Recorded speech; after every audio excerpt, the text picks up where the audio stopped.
Hello everybody, I'm George Taylor from ImagiNERDing and got another unboxing for you. It's a book. I've just opened it. Well, opened the side. Something I've been very excited for and waited for a long time. Whoops, upside down. See, I should have looked. No, it wasn't upside down. Okay. Here we go. Very excited about this. Obviously, didn't pay too much attention to it, but Kings Island, A Photographic Journey by Barry R. Hill and John M. Keeter, forward by Gary M. Wachs, and afterward by Mike Kuntz. For those of you that have paid attention to the channel, I grew up in Cincinnati, Ohio. Kings Island was always the park we went to on summer breaks and everything like that, so it's got a place in my heart and always will have. But I'm going to pause this, open it, and come right back. All right, I got it unwrapped. It took a few moments, but as I mentioned, this book was released during the 50th anniversary of Kings Island, and I got to go and experience it, which was wonderful. To step back, I haven't been back. I've only been back once to Kings Island. Oh, that's gorgeous. And very excited about this. So I was able to go back in 2016, and then again for the 50th anniversary, and ordered this book online. Oh, look at that map. That is spectacular. I do believe this was a $75 book.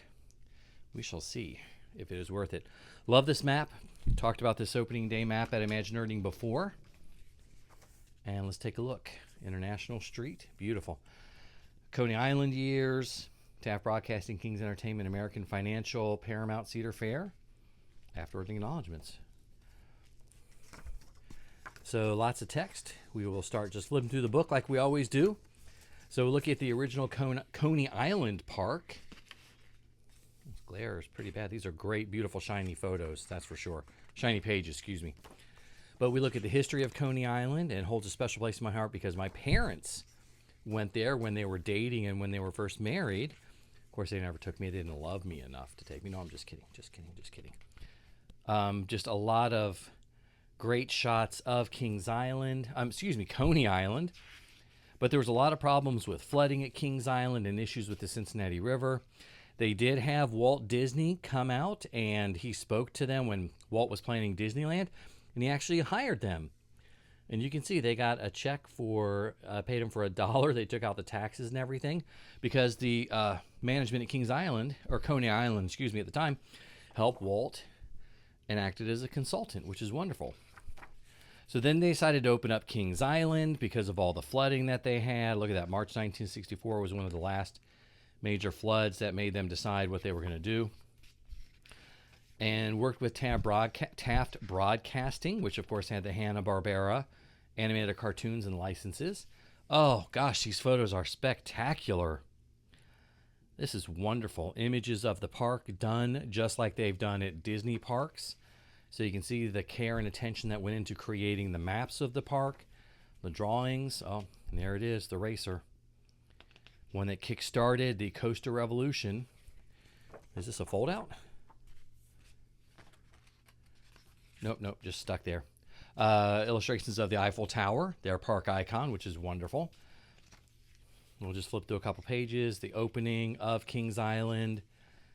When growing up, we only lived about a half hour from Kings Island, but honestly, it felt like it was hours away.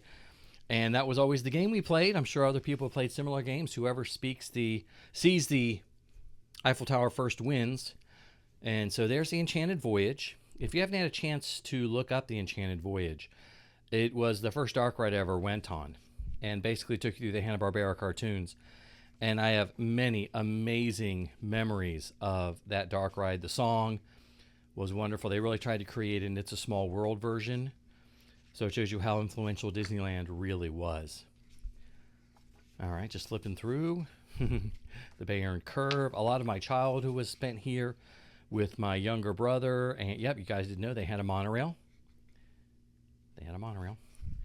But I would spend, my mom and dad would sit at Oktoberfest and drinking beer and enjoying that, and just let my brother and I do the Barrel of Funds and the Dutch Shoes and the Bay Area Curve over and over and over again. Oh, this is wonderful. There's the Screamin' Demon, one of the first looping roller coasters by Arrow. Never got to ride it. There's the Beast. I didn't get to ride that till I was much older. I was a little too afraid when I was a kid. So yeah, a huge fan of Kings Island. Have loved it, and just really amazed to see how good this looks. The bat. I did get to ride the bat the year before it closed. 7th grade trip before we moved out of the Ohio area. Kind of sad, but it's okay. Yeah, sorry about the glare on this. That's driving me a little crazy, but these pages are wonderful. So layout out of the bat. Flip ahead a couple pages. The Kings Island Inn. A lot of people only know Kings Island from the Brady Boys. The Brady Bunch episode. Thinking of the Hardy Boys from all those years ago. That's a wonderful thing to look up online because it does give you an idea of what the park looked like in the early days. And look at that. There's the Beast. If you haven't had a chance to ride the Beast, it is a spectacular roller coaster. Please wait for the front seat. So, Kings Entertainment purchased it after a while. That was some of the former owners, the managers of Kings Island wanted to buy it. And we'll skip through a couple more images. Fantastic roller coasters, flat rides, Vortex. Oh, Vortex was, wow. And then American Financial owned the park for several years, more of an insurance and an investment company. It's the time when everybody was buying parks left and right. Adventure Express. So a lot of the park after the mid-'80s to the 2010s, I didn't really get to experience. So I don't have as much of a history with it. With Carowinds, I got to experience when Carowinds purchased, at Carowinds, Paramount purchased all the parks, including this one. So I did get some of the feel of Kings Island, but not quite the same thing. Adding Nickelodeon and moving away into some of their own IPs that they would use. Son of Beast. Oh, I never got to ride Son of Beast. I wish I had. Oh, geez. This book is wonderful. And I know I'm running through it, but I want to give you guys a taste. You know, Kings Island is a premier coaster park, but it is one of the crown jewels in the Cedar Park. Well, I guess now it's Six Flags. What's in the shed? I was a little surprised by that, what was in the shed. This book is gorgeous. I can't wait to sit down and go through detail by detail. Of course, share photos with my brother who got to experience it with me. And really enjoy this book. This one is absolutely spectacular. Wow. What a wonderful, wonderful book this is. Well worth the wait, well worth the price of admission. Take a nostalgic walk in the park. So yeah, I love this book. I am so glad I purchased it. So glad I've been able to add it to my collection. Rivershore Creative. Wonderful publisher, especially with a lot of different theme park books. Highly recommend this. Kings Island, A Photographic Journey.